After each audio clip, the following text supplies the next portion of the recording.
Of all the things that I talk about in this video, I'm sure that the next minute or so is going to get me in the most trouble. The biggest contradictory issue left somehow unchecked for decades before Nick's time. The contradictory issue that has torn down the centrifuge of the traditional right-wing coalition has been the nation of Israel. To be specific, Trump's MAGA movement was specifically about being America first, against globalism, against foreign aid. And as Nick points out, Israel has had a higher living standard than the US and was receiving disproportionate amounts of foreign aid every year. Americanism, not globalism, will be our credo. The American people will come first once again.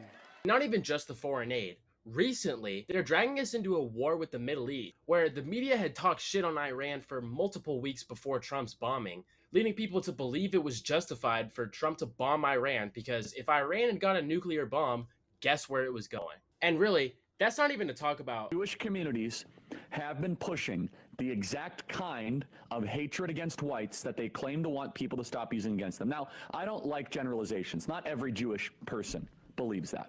But it is true the Anti-Defamation League was part and parcel with Black Lives Matter. It is true that some of the largest financiers of left-wing anti-white causes have been Jewish Americans. They went all in on woke, and it wasn't just ADL. It was some of the top Jewish organizations in the country that have done that. In fact, we have seen this with the recent retreat of Jewish donations that are no longer going to be administered to colleges, right? Mark Rowan, Leon Kopperman. Can we get that full list? It's very powerful.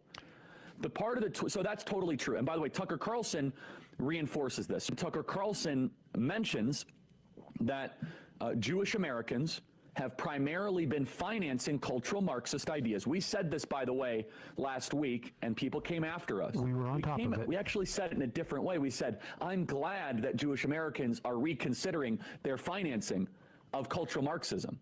And people misunderstood it intentionally and slandered us as being anti-Semites. But listen to this. Tucker Carlson is completely correct by saying this, that the philosophical foundation of anti-whiteness has been largely financed by Jewish donors in the country.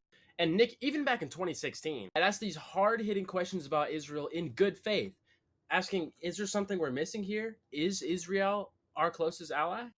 I said, why does the United States give Israel $3.8 billion per year? You know, what do you make of this whole arrangement? I said, is it because they are our closest ally and I'm missing something? I said, or are we being lobbied? And there's this deep contradiction and double standard, and it's obviously being enforced by foreign influence.